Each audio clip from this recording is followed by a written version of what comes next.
তার নাম বলে আর এই আমার নাম মদন মোহন দাস বাবাজি। হ্যাঁ, আর আপনি এই মন্দিরটা কত বছর হয়েছে? এই মন্দিরটা আরতি হয়, সন্ধ্যা আরতির পর রাতের বেলাতে শয়ন আরতি হয় এবং রাতের বেলায় শয়ন আরতি হওয়ার পর শয়ন দিয়ে মন্দির বন্ধ করে দেওয়া। বলার জন্য ধন্যবাদ। রাধে রাধে। রাধে রাধে। দেখুন মন্দিরের কারুকার্য দেখুন কত সুন্দরভাবে তুলেছে।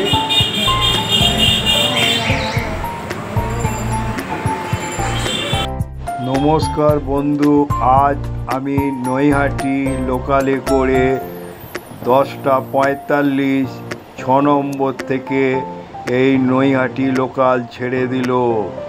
এই নৈহাটি লোকালে করে আপনাদের নিয়ে যাব খড়দাহ। খড়দায় শ্রী শ্রী রাধা মদন মোহন ও গোপেশ্বর বাবার মন্দির দর্শন করাবো। এটা অবস্থিত খড়দা স্টেশন থেকে 4 নম্বর প্ল্যাটফর্ম থেকে বেরিয়ে টোটো করে রহরা বাজারে নিয়ে যাব। নৈহাটি লোকালে এলাম, সেই নৈহাটি লোকাল চলে যাচ্ছে। দেখুন 11:18 নৈহাটি লোকাল খড়দায় পৌঁছলো। নৈহাটি লোকাল 3 নম্বরে দিয়েছে। আমি এবারে রেলগেটের বাদিক দিয়ে গিয়ে টোটো স্ট্যান্ড থেকে রাধা মদন মোহন ও গোপেশ্বর বাবার মন্দিরে নিয়ে যাব। এটা অবস্থিত রহরা বাজারে। এই রেলগেটের বাদিক থেকে পড়বে অটো স্ট্যান্ড। চলুন অটো স্ট্যান্ডে নিয়ে যাই। এই হলো অটো স্ট্যান্ড। রহরা বাজারে অটো করে গেলে 10 টাকা ভাড়া পড়বে। 10 টাকা ভাড়া দিয়ে আমি রাধা মদন মোহন ও গোপেশ্বর বাবার মন্দিরে এনেছি আজ আপনাদের। মন্দিরের স্থাপত্য বিদ্যমান স্থাপত্যের পাশাপাশি ভারতের মন্দিরের স্থাপত্যে কলিঙ্গ নগরের শৈলীর প্রভাব রয়েছে। মন্দিরটি নাগর স্থাপত্য শৈলী নির্মিত। এটা রহরা বাজারের পাশেই এই মন্দির গড়ে উঠেছে। দেখুন দুদিকে গরু দেবতা বিরাজ করছে, স্বাগতম করছে। ওপরে বিষ্ণু চক্র ধ্বজা, আর তারপরে যেখানে বজরংবলী বিরাজ করছে, দুখানা ময়ূর পঙ্খী আছে। আর এই হলো ঢোকার মুখে সিংহদুয়ার। কত সুন্দরভাবে এই মন্দির গড়ে উঠেছে। চলুন আজ এই মন্দিরে নিয়ে যাই। এই হলো গরুর দেবতা স্বাগতম করছে। কত সুন্দরভাবে এই মন্দির গড়ে উঠেছে দুদিকে। আর এই হলো স্থাপত্য শৈলীতে যা স্থাপত্য বিদ্যমান ও স্থাপত্যের পাশাপাশি ভারতীয় মন্দির ও স্থাপত্যের কলিঙ্গনগর শৈলীর প্রভাব রয়েছে। আর এই হলো সিংহদুয়ার। কত সুন্দরভাবে এই মন্দির গড়ে উঠেছে। দেখুন স্থাপত্য শৈলী কত সুন্দরভাবে কাজ করে এইটা হলো মন্দিরের আর এখানে দেখুন কীর্তন করছে, সেটাও ফুটিয়ে তুলেছে এই মন্দিরে। কত সুন্দরভাবে এই বিগ্রহ বানানো হয়েছে। রাধা আর মদন মোহন আর নিত্যানন্দ আর গৌরাঙ্গর বিগ্রহগুলি বৃন্দাবন থেকে আনানো হয়েছে। এখানে যে ধাতুর গোপাল, তারপরে ধাতুর রাধাকৃষ্ণ আছে, সেগুলো বৃন্দাবনের। মন্দিরের অধিষ্ঠ দেবতা হলেন মদন মোহন, যিনি দেবতা কৃষ্ণের একটি রূপ। এই মন্দিরে তুলসী মঞ্চ গড়ে উঠেছে এবং তুলসী গাছও আছে। বাল্যকালে কৃষ্ণ যে পর্বত তুলেছিল 1 আঙুল দিয়ে, সেটাও এখানে তুলে ধরা হয়েছে। রাধা কৃষ্ণের যে প্রেম লীলা, সেটাও এই চিত্রে ফুটিয়ে তোলা হয়েছে এই বিগ্রহে। কত সুন্দরভাবে কৃষ্ণ বাঁশি বাজাচ্ছে, সেটাও তুলে ধরা হয়েছে। আর এখানে মা অন্নপূর্ণাকে তুলে ধরা হয়েছে, দেব যে ভিক্ষে চাইছে সেটাও তুলে ধরা হয়েছে। তুলে ধরা হয়েছে সমুদ্র মন্থন, যেটা রাক্ষসদের সঙ্গে দেবতাদের যে সমুদ্র মন্থন হয়েছিল সেটা এইখানে চিত্র ফুটিয়ে তোলা হয়েছে। দেখুন কত সুন্দরভাবে এই মন্দিরের ওয়ালে যে কত সুন্দরভাবে কাজ করা হয়েছে সেটাও আপনাদের কাছে তুলে ধরলাম। রাধা মদন মোহন ছাড়াও এখানে গোপেশ্বর বাবা বিরাজ করছে, তার পাশে নন্দী বাবাজি এবং মহাদেবের ত্রিশূল ও নাগরাজ আছে। কত সুন্দরভাবে পাথর দিয়ে এই মন্দির গড়ে উঠেছে। দেখুন এই বিগ্রহ। এখানে দেখুন কালিয়া দমনও ফুটিয়ে তোলা হয়েছে। আর এখানে দেখুন মাখন চুরি করছে কৃষ্ণ। আর এখানে দেখুন বিষ্ণু অনন্ত শয্যায় আছে, সেটাও ফুটিয়ে তুলেছে কত সুন্দরভাবে এই মন্দিরে আসবেন, আপনাদের খুব ভালো লাগবে। কৃষ্ণ রাধা সখীদের সঙ্গে যে ব্রজলীলা করছে সেটাও ফুটিয়ে তোলা হয়েছে এই মন্দিরে সত্যি কত সুন্দরভাবে কাজ করে ফুটিয়ে তোলা হয়েছে। এই মন্দিরে এলে মুগ্ধ হয়ে যাবেন। তাই আমি আশা করি আপনারা এই মন্দিরে আসবেন, দর্শন করবেন, সময় কাটাবেন। ছোট্টর ওপরেও এই মন্দির কত সুন্দর। এখানে লক্ষ্মীনারায়ণ বিরাজ করছে, দেখুন কত সুন্দরভাবে। আর ঝাড়বাতি দেখুন, এই মন্দিরের ঝাড়বাতি সত্যি কত সুন্দরভাবে ফুটিয়ে তুলেছে। এখানের বিগ্রহ কত সুন্দর। আর এখানে পঞ্চতত্ত্ব বিরাজ করছে, সেটাও ফুটিয়ে তুলেছে। দেখুন পঞ্চতত্ত্ব, সেটাও। আর ওপরের যে ঝাড়বাতি, সত্যি এই মন্দিরে এসে মুগ্ধ হয়ে যাবেন এত সুন্দরভাবে মন্দিরে।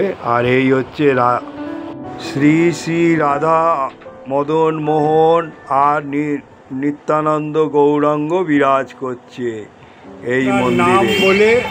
আর আমার নাম মদন মোহন দাস বাবাজি। হ্যাঁ। আর আপনি এই মন্দিরটা কত বছর হয়েছে? এই মন্দিরটা ব্যবসা সমিতি দেখাশোনা মোটামুটি সকল পাল করে। আর আমি এসেছি বৃন্দাবন থেকে। হ্যাঁ, আমি বৃন্দাবন রাধাকুণ্ড থেকে এসেছি। আমি বৃন্দাবনের বাবাজি রাধাকুণ্ড থেকে এসেছি। আমি সেবাই, এখানকার এখন সেবাই। মন্দিরটা 4 বছর হয়েছে। মন্দিরটা বছরে 2টো অনুষ্ঠান হয়।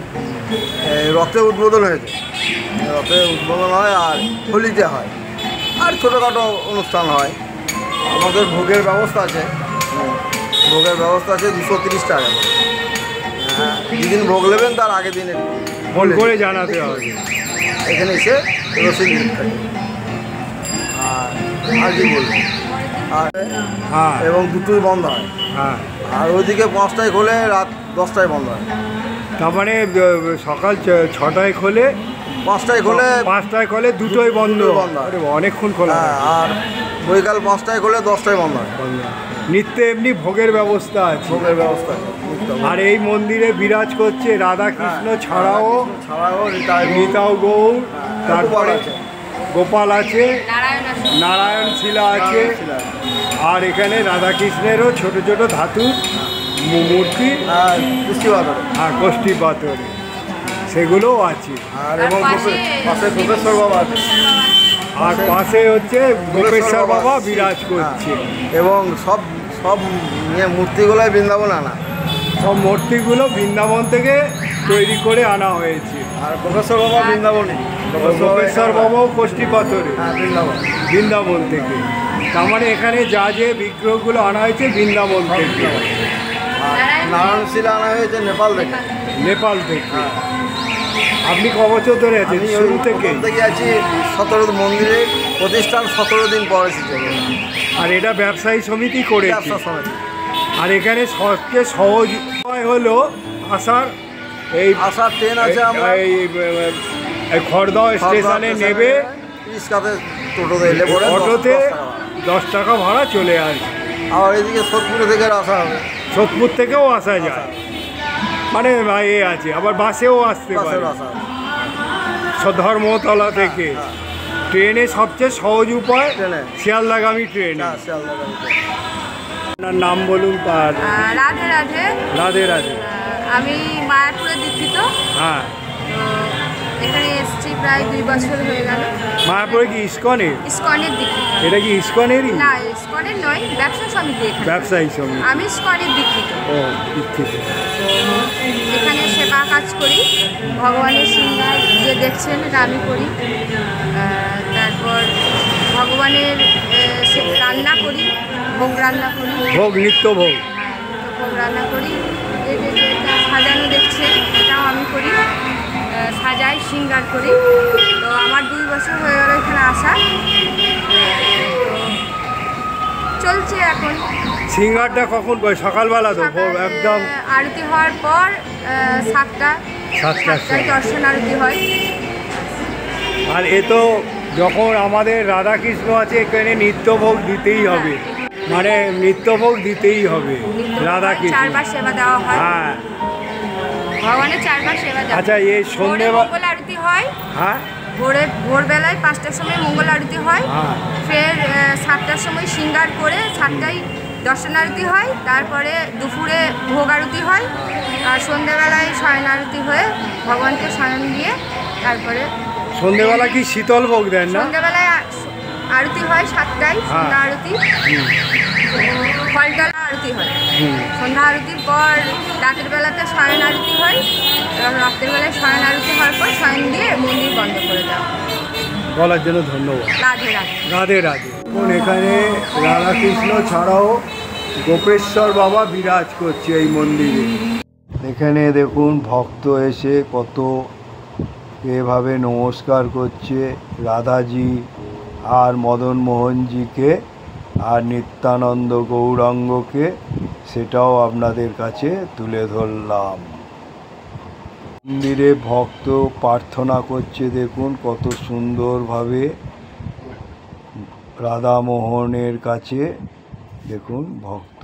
আর এই মন্দিরের বিগ্রহ কত সুন্দরভাবে সিংহাসনে গড়ে উঠেছে। এই মন্দিরের যা যা নম্বর আছে সেইগুলো আমি একটা তুলে ধরলাম। গর্ভগৃহ বন্ধ হয়ে গেছে, ভোগ নিবেদন হয়েছে, সেটাও আপনি তুলে ধরলাম। বাইরে দেখুন, গেটের বাইরে হরে কৃষ্ণ হরে রাম হরে কৃষ্ণ দিয়ে কত সুন্দরভাবে আর চিত্র ফুটিয়ে তুলেছে। আর এখানে নৃত্য করছে, কীর্তন করতে করতে সেটাও ফুটিয়ে তুলেছে। এবারে বাবাজি ভোগ আরতি করবে, সেই জন্য সব কিছু ব্যবস্থা করছে। এবারে ভোগ আরতি শুরু হবে, আপনাদের সেই জন্য ভোগ আরতিটাও তুলে ধরছি। মদন মোহন একটি জনপ্রিয় নাম যা বিভিন্ন ঐতিহাসিক ধর্মীয় প্রেক্ষাপটে পরিচিত। সাধারণভাবে মদন মোহন হলেন ভগবান কৃষ্ণের একটি রূপ, যিনি প্রেম ও আকর্ষণের দেবতা হিসাবে পরিচিত হন। এছাড়া মদন মোহন মালব্য নামে একজন বিখ্যাত ভারতীয় স্বাধীনতা সংগ্রামী শিক্ষাবিদ ছিলেন। এছাড়া মদন মোহন বেশ কয়েকটি বিখ্যাত মন্দির রয়েছে, যেরকম বৃন্দাবন রাধামোহন মদন মন্দির, কুচবিহারের মদন মোহন মন্দির, সেই রকমই রহড়াবাজারের রাধা মদন মোহন মন্দির ও গৌরাঙ্গ নিত্যানন্দ মদন মোহনের নামের সাথে সম্পর্কিত কিছু গুরুত্বপূর্ণ ঐতিহাসিক। মদন মোহন নামটি হিন্দু ধর্মে, বিশেষ করে বৈষ্ণব সম্প্রদায়ের মধ্যে পরিচিত একটি কৃষ্ণের একটি রূপ, যিনি প্রেম ও আকর্ষণের দেবতা হিসাবে পূজিত হন। বৃন্দাবনে রাধা মদন মোহন মন্দির প্রায় 500 বছরের পুরনো।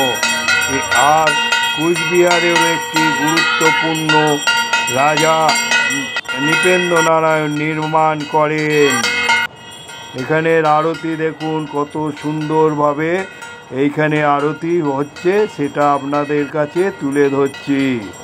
রাধা হচ্ছে হিন্দু দেবী, যিনি দেবতা কৃষ্ণের প্রেমিকা হিসাবে পরিচিত, যিনি গোপীদের দুগ্ধবতী নারী মধ্যে একজন, যিনি বৃন্দাবনে কৃষ্ণের সাথে বাস করতেন এবং তার সবচেয়ে প্রিয় সঙ্গিনী ছিলেন রাধা। কৃষ্ণের নিত্য সঙ্গী, তার ঐশ্বরিক প্রেম ও ভক্তির প্রতীক। ভোগ আরতি একটি হিন্দু ভক্তি, সাধারণত ভগবানকে উৎসর্গিতকৃত খাবারের সাথে ঈশ্বরের প্রতি শ্রদ্ধা ও ভক্তির নিবেদনের একটি মাধ্যম। বন্ধু, আজ আপনাদের এনেছি খড়দা রহরা বাজারে অবস্থিত শ্রী শ্রী রাধামোহন ও গোপেশ্বর বাবার মন্দির। এটা আসতে গেলে শিয়ালদা থেকে আপনারা আসবেন নৈহাটিগামী, ব্যারাকপুরগামী, তারপর কৃষ্ণনগর লোকাল, তারপর আপনার রানাঘাট লোকাল এ চলে আসবেন খড়দা স্টেশন। খড়দা স্টেশনে 4 নম্বর প্ল্যাটফর্মের যেটা হচ্ছে শিয়ালদার দিকে আসছে, সেই দিকে এসে রেল ক্রসিং আছে, সেখান থেকে আপনারা বাঁ দিকে চলে আসবেন। বাঁ দিকে এসে টোটো করে 10 টাকা ভাড়া দিয়ে পুরো রহরা বাজারেই অবস্থিত এটা ব্যবসায়ী সমিতি। এই রাধা মদন মোহন গোপেশ্বর বাবার মন্দির তাদের দ্বারাই পরিচালিত হয়। এখানকার বাবাজি এবার সেবাই সবই কিছু বলেছে, কী কী বিক্রয় আছে, কখন খোলে, আর বছরে কী অনুষ্ঠান হয়, সেগুলো আমি আপনাদের কাছে তুলে ধরেছি। তাই আশা রাখি ব্লগটা দেখে আপনাদের ভালো লাগবে। যদি ভালো লেগে থাকে লাইক করবেন, যত শেয়ার করবেন লোকে জানতে পারবে। আর বলবো, এখনও যারা সাবস্ক্রাইব করেনি অল বোতামটা টিপে দেবেন, আর পরবর্তী নোটিফিকেশানে পেয়ে যাবেন। তা আমি বলবো, এবারে আমি এখান থেকে গন্তব্যস্থলে চলে যাব। শ্রী জয় রাধা মদন মোহন ও গোপেশ্বর বাবা জয় বলে আমি এইবারে গন্তব্যস্থলে রওনা দিচ্ছি।